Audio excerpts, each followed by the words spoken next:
Hello, and I'm delighted to be joined today by Helen Slater. Hi, Helen, how are you doing? Hi, I'm great. Are you? Excellent, thank you. Yep, I'm doing good. So Helen is a divorce and business coach, and we're going to talk today about how to feel good enough.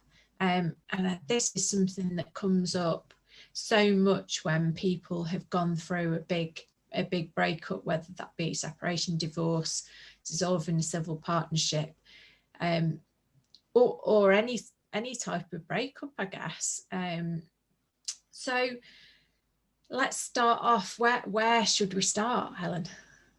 Well, this is, it's a kind of like this sort of applies, doesn't it? Any part of life, I think that feeling of not being good enough is something that so many people do suffer from at different times in their life, particularly going through big, significant changes in life, such as a divorce. And just from my own experience of going through a divorce myself, I felt like a bit of a failure as a result of it. And, all those kind of fear-based stories start coming up for ourselves, what did I do wrong, and will I ever meet anyone else again, and am I lovable, and am I going to be alone forever, and am I a nice person, and all of that fear comes up for so many of us during this time, and those feelings of not feeling adequate and comparing ourselves to other people and looking at other people's lives and feeling the guilt and the shame and the anxiety and all of those things that come up, and they create a lot of fear-based scary stories for ourselves and can leave us feeling a little bit bruised and burnt as a result of it. So I think this is a great subject to talk about because there are some really simple things that we can do, but very, very effective things that we can do to start changing the way that we are perceiving our current situation, what's happened, and how we can start sort of taking ourselves forward during, this difficult time. Fantastic. I think this is going to be really useful to so many people who are feeling that failure situation. It's not a failure situation, it just stopped being right, but it's really important that we can sort that out in our own heads. One of the groups that I'm a member of on Facebook that talks to divorced and separated people.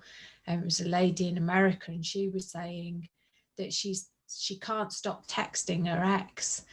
And you kind of like, you need some help. You need to try and work through some of these things, and some of that has got to be working on how to feel good enough. So it's great that you've got some easily implementable, I don't know if that's a word, tips for us. So where can we start? Well, I think sort of recognising that, particularly at the moment, what we're going through in lockdown, tensions and things are definitely surfacing, aren't they, at the moment? And, there's a certain element of accepting sort of where we are in the current situation and the mood that we're in. And, for some people maybe who are still living with their ex, some people are living separately and they're still sharing the care of children. It can all be really exasperated, and we can end, especially as we're all cooped up indoors a lot, the nights have drawn in, that feeling of isolation. There's a collective mood, there's the news, we're missing that connection of family and friends. It can feel like things are just all feeling wrong and everything's wrong, and it can create a lot of upset and anxiety, which can cause arguments and stress, and it can just all feel a little bit of a mess. And as part of that, we'll perhaps have an argument with our ex or something, and then we'll start beating ourselves up about that discussion, going over it again and again. And this can start to build up into self-critical thoughts, especially if you've had a nasty argument with your ex or they've said stuff to you, and you're kind of like feeling that, and you're beginning to feel like that is the truth. Maybe you're not attractive, or you're interesting, or you're successful enough. I think you might, like we said before, maybe you're never going to meet anyone, or it's your fault, or you're going to be alone forever. And that can like build up and create a huge amount of anxiety. So it's difficult when we're in the kind of eye of the storm to see the wood for the trees sometimes. But I think some of these tools people might find really helpful to help us step out of that situation and to calm down and to kind of look in on it and look at our part within that as well as building in some new ways and tools to help keep ourselves as I always say to my clients, we need to start getting curious, not furious. Oh, I like that. Yeah, let's get curious, not furious, because getting furious is only going to leave. And of course, it's going to happen. We are going to get angry and we're going to feel bad or hurt and cross and annoyed. But finding ways of understanding, you know, what do I need right now? And what is getting in the way of my needs being met right now? And I think so often we feel like we should be able to do it all. And if we can't do it all, then we're failing in some way.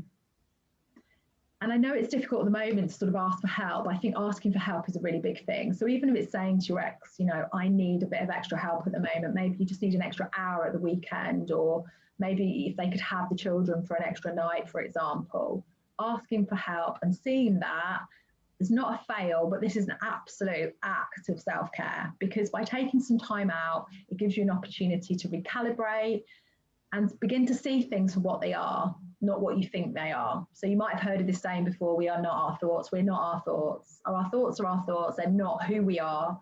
And it's just sometimes when we're tired and we're caught up in all of this upset and in our current situation, and we can start to sort of go down that spiral of despair and upset, and we can make ourselves feel, you know, feel bad. And by taking that time out to reset and recalibrate and rest, everything feels so much better, as you know, and I'm sure you agree, you know, after a good night's sleep, or, you know, a little bit of downtime, whether that be reading a book or going for a walk, just having that space.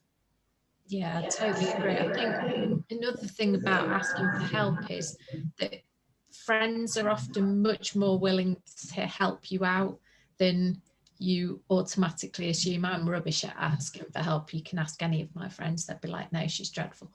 But I know that I try and help out other people and let them know that I'm here if they need me to be. And, you know, we had a conversation a couple of days ago with a friend of mine, and we were like, we can, you know, we're here to help one another, and if any of us need something, then we're happy. But sometimes you don't know what your friends need unless they actually ask. So as well as asking your ex, you know, call on your friends, because they're probably sat there going, I don't know what to do to help, but I'd love to help. Yeah, and it could be, you know, it could just be a Zoom call with a glass of wine on a Friday night, or somebody dropping off a little care package, as I call it, you know, when your friends is feeling a bit fed up, you know, a bunch of flowers or a cake or a coffee or a bacon sandwich in the morning, if that's your thing, you know, whatever it may be. I think it is, people don't know, you know, what you need unless you tell them. And I think that, again, that comes down to that whole sort of like, you know, feeling like you should, the should word coming out, feeling like you should be able to do everything, and you should be okay on, you know, on your own. But actually, we need people, you know, we are human beings. We need to be around other people. We need support from other people. And yeah, just like, you know, taking that step just to sort of say, I need some help is so important and so valuable. And other people love being asked for help. Makes them feel great as well, which in turn is going to make you feel great. And it just becomes this lovely environment where everyone can just support each other. So asking for help is so important in our own self-care journey, but particularly when you're going through such a significant change, such as a divorce or a separation or a dissolution. Yeah, I think that's it. That's a really good one. Fantastic. Okay, what else can we do?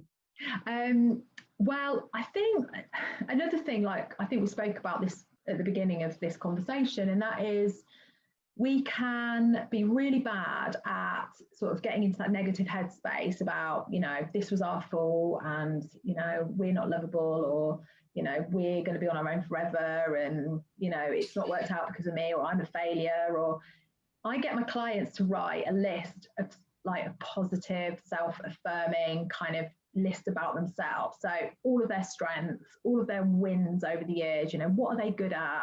What do people ask them for help with? What do they do that makes them feel great? What do they love to do? You know, write a list of all the things you're great at, you know, all the things people like say about you, all the, you know, it could be like, make a note when someone says something really nice about you, write that down on the list, keep that list going, and write a list about all the things that make you feel great. all the things that you do that make you feel wonderful. So this really helps, A, with your self-confidence. And even though it might feel really strange, writing a list about all the things you're brilliant at, like winning, I don't know, a badge when you did gymnastics when you were 7, or making an amazing roast dinner for your family on a Sunday, or whatever it may be, write that list down. Because what starts happening, and this is scientifically proven, is the more self-affirming positive things you start saying, you start to rewire your neural pathways in your brain. So you will find yourself thinking less of the negative stuff and thinking more positively. You will start finding yourself noticing those negative things you're saying to yourself and thinking, yeah, I'm going to stop that. I'm going to move into a more positive headspace, which is so helpful when you're going through something like this, you know, to start saying, okay, well, that wasn't great. I'm really peed off that I've had that argument and I behaved in that way, but they really annoyed me. But okay, I'm going to step back from it and understand that I'm going through a really difficult time right now. So I'm not going to deal with it like I did that way. I'm going to learn from that. And next time I'm going to do it this way. And that can't happen until you start to become aware of your kind of like your inner thought processes. So by writing these lists of these self-affirming positive lists, that process can gently start to take place. And also there's something that I learned in a book by Glennon Doyle. So if your listeners have read it, brilliant, read it again. If you haven't, go and get it. And it's called Untamed. Absolutely amazing book. And one of the things that I've pulled out of there that, again, I use myself and I use my clients is an easy button and a reset button. So the easy button is when you're feeling rubbish, you're feeling down in the dumps, it's very easy to reach for alcohol, for the beige food, for the sugar, for staying up late, for binge watching Netflix, for basically not taking care of yourself.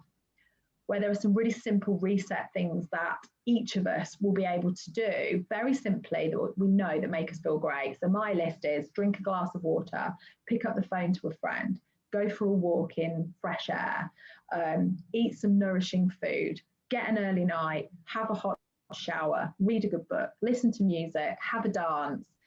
So write those 2 lists down. Be very aware of the things that you do, the easy button things that you do that do not support you feeling great, and write yourself a little list of the things that really help, just simple things that help you feel good.